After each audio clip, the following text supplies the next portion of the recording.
Hello everyone. Today we will start with module 4, uh, communication through band limited channels. In our previous discussions we have mainly focused on transmission of signals over additive white Gaussian noise channel, AWGN channel. There was no limitation imposed on the channel bandwidth. We have considered only EB by N naught as a factor which affects the performance of the receiver. But in reality, every physical channel has noise and also limited to some finite bandwidth. So in this module, we are considering transmission of signals over band limited channels. Also, we will consider baseband signals here. The term baseband means that spectrum of the information signal or message signal extends from 0 up to some finite frequency value. Here no carrier modulation is considered. So basically we are considering digital PAM signals here, which consists of a sequence of short pulses. Okay, these are various topics of the module. In today's session we will discuss the first topic, that is digital transmission through band limited channels, digital pulse amplitude modulation transmission through band limited channels. Refer textbook 2, that is Fundamentals of Communication Systems by John Prokes. Okay, consider digital transmission through band limited channels. A band limited channel is characterized as a linear filter with impulse response C of t and frequency response C of f.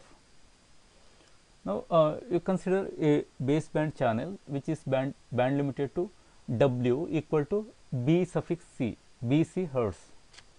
Now we can model this as a linear filter with a bandwidth limitation, and here impulse response is considered as C of t, and Fourier transform of C of t, which is called frequency response, is C of f, and we can write C of f equal to integral minus infinity to plus infinity C of t into exponential minus j2 pi f t dt. Okay, these figures shows the magnitude and phase responses of band limited channels.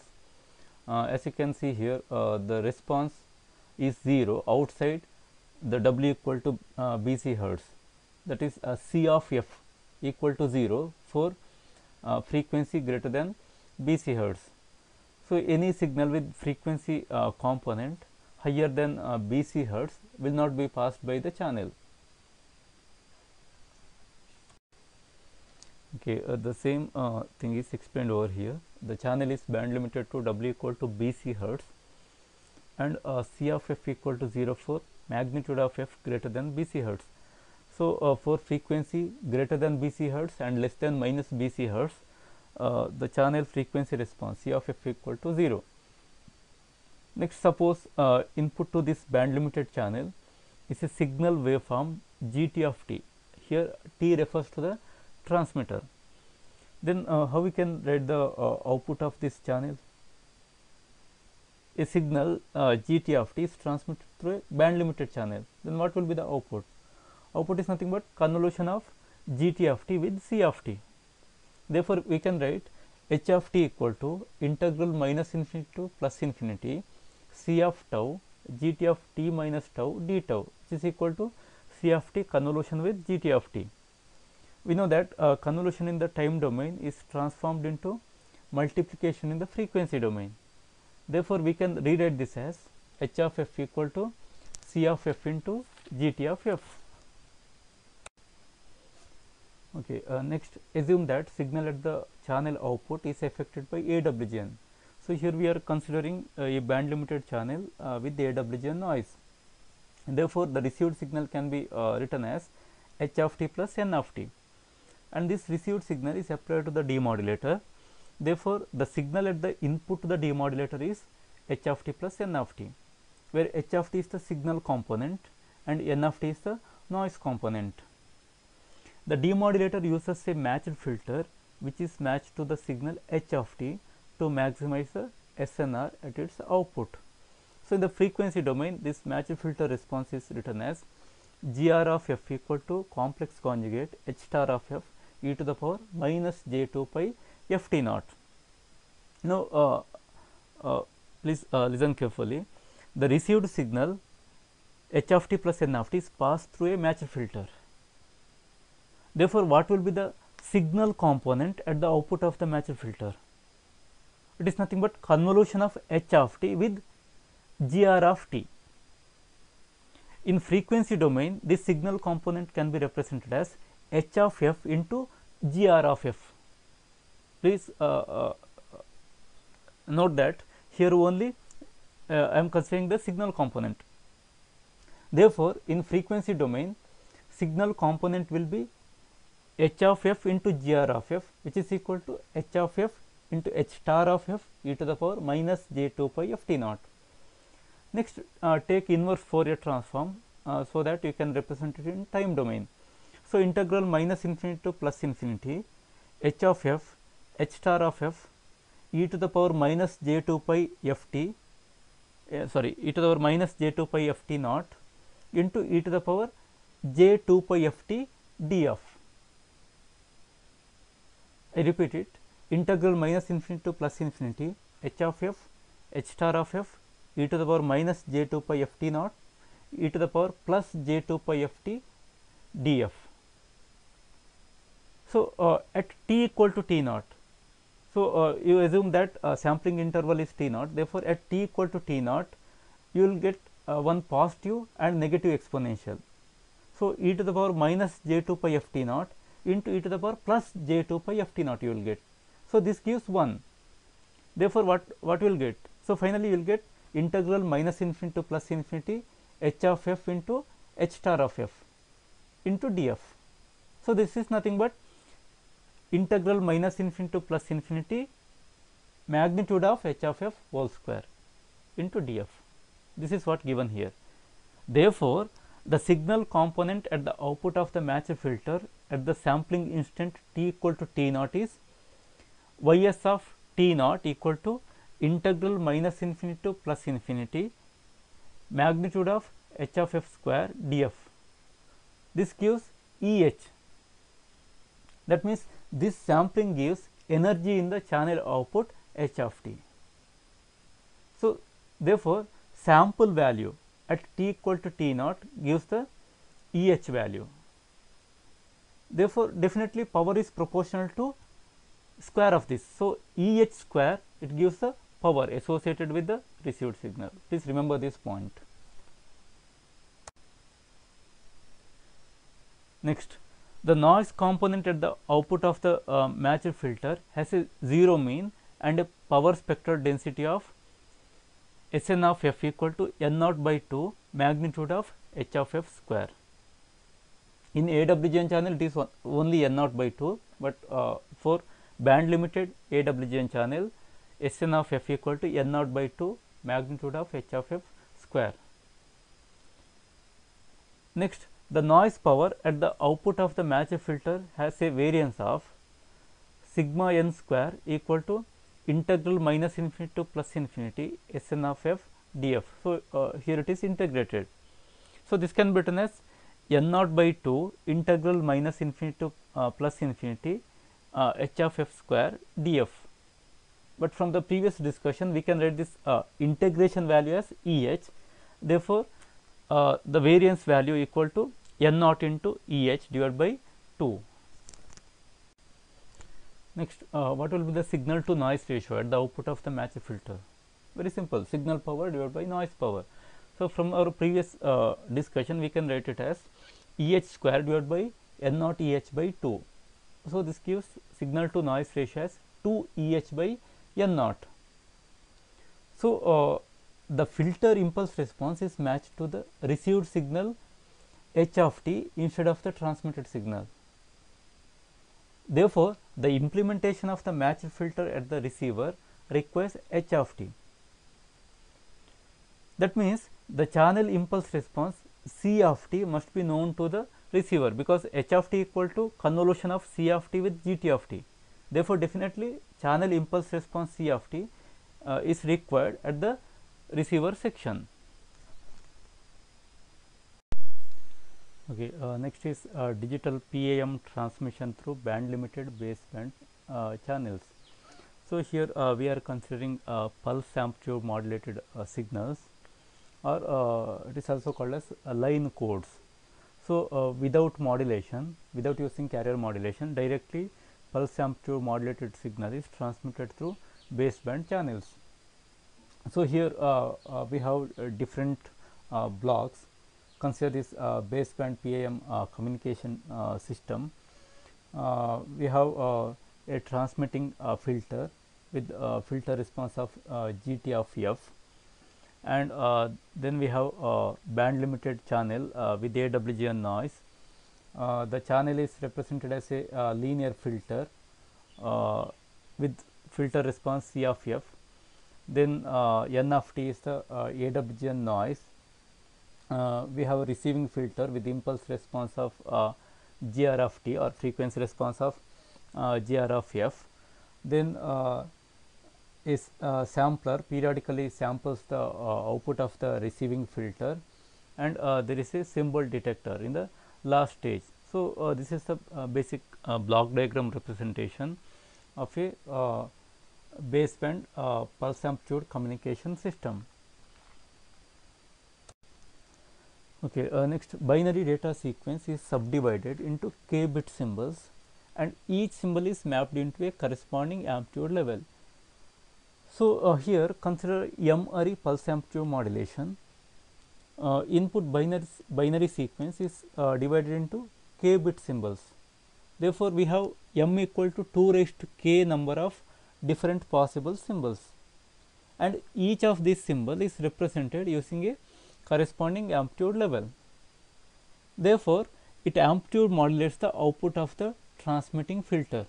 So basically, this is nothing but a baseband signal, or this is a line coding representation of binary digits, and the output of the transmitting filter is a baseband signal.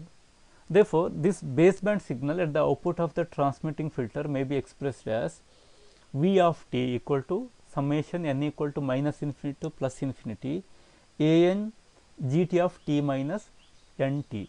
This capital T, it represents the symbol period. In each symbol we have considered k number of bits, right? Therefore, t equal to k tb, which is equal to k by rb, and here an, it represents amplitude level corresponding to the k bit symbol. So this is nothing but line coding representation itself. Same equation we have considered in the line coding technique. Okay, next, this V of t is passed through a channel with impulse response of C of t. Therefore, the channel output, which is the received signal at the demodulator, can be written as R of t equal to summation n equal to minus infinity to plus infinity an h of t minus nt plus n of t. So here you can see that h of t equal to C of t convolution with gt of t, because transmitting filter and channel filters are connected in series. So it is a cascade connection. Therefore, overall response will be h of t equal to C of t convolution with gt of t. So here C of t is the impulse response of the channel, and n of t, it represents the AWGN noise. So again here we are considering band limited channel with AWGN. Okay, next, the received signal is passed through a receiving filter with impulse response of GR of t. If this GR of t is matched to H of t, then its output signal to noise ratio is a maximum at the proper sampling instant. So already we have discussed this in the previous topic. Here the receiving filter is matched to H of t, and the output of the receiving filter can be written as Y of t equal to summation n equal to minus infinity to plus infinity an into x of t minus nt plus w of t. So here x of t is the overall response of 3 filter connected in series. So we have transmitting filter, channel filter and receiving filter. So these three are connected in series. Therefore, overall response x of t equal to h of t convolution with gr of t, or convolution of three impulse responses. So gt of t convolution with c of t convolution with gr of t, and w of t, it represents convolution of noise n of t with impulse response gr of t. Okay, in the block diagram you can see that we have a sampler after the receiving filter. So next operation is sampling operation. To recover the information symbols set of all an, which is nothing but the transmitted information symbols, the output of the receiving filter is sampled periodically, and here sampling time is nothing but the symbol period t. So the discrete time signal at the output of the sampler can be written as y of mt, and here substitute t equal to mt in the previous equation, we will get y of mt equal to summation n equal to minus infinity to plus infinity a n x of mt minus nt plus w of mt. So this can be written as, see this y of mt, it is written as ym. So ym equal to summation n equal to minus infinity to plus infinity a n x of m minus n plus wm. So for n equal to m, we will get the original symbol. So separately write it. So please note that when n equal to m, x m minus n becomes x0, a n becomes a m. So separately write it. So x naught a m plus the remaining terms in the summation. So summation n not equal to m, a n x m minus n plus wm. So all the n values are included here from minus infinity to plus infinity, plus, except n equal to m, because already we have written it separately as x naught into a m. So here there are three terms in the ym equation. First term x naught into a m, it is because of the transmitted information symbol. The second term, it is because of inter-symbol interference, and the third term, it is because of the AWGN noise. Next, the first term on the right hand side of the equation is the desired symbol am scaled by the gain parameter x naught. When the receiving filter is matched to the received signal h of t, the scale factor is given by x naught equal to integration minus infinity to plus infinity h square of t into dt. In the frequency domain, it can be written as integration minus infinity to plus infinity magnitude of h of f square df. We know that c of f is band limited to w hertz. Therefore, this integration is 0 from minus infinity till minus w and from w to plus infinity. Therefore, in the next step, we can write it as integration minus w to plus w magnitude of gt of f square into c of f square df. So definitely this gives the energy Eh, because magnitude of h of f square df integrated from minus infinity to plus infinity gives Eh. This already we have discussed in the previous topic. So x naught equal to Eh. Next, the second term on the right hand side of the equation represents the effect of the other symbols at the sampling instant t equal to mt. This is called as inter-symbol interference. So this second term, it represents the residual effect of all other transmitted bits on the decoding of mth bit. This effect due to the occurrence of pulses before and after the sampling instant t equal to mt is called as inter-symbol interference. So when data is transmitted in the form of pulses, the output produced at the receiver due to the other symbols will interfere with the desired pulse or bit. So we call this as inter-symbol interference. And the third term Wm, it represents the additive noise, and for this mean value is 0 and variance is n naught Eh by 2. By using proper design of the transmitting and receiving filter, we can satisfy the condition xn equal to 0 for n not equal to 0. For this condition ISI will be eliminated. So xn equal to 0 for n not equal to 0. That means all the intersymbol interference terms will be cancelled. Therefore, there is only AWGN noise effect. We will discuss this in the next session. Okay, thank you.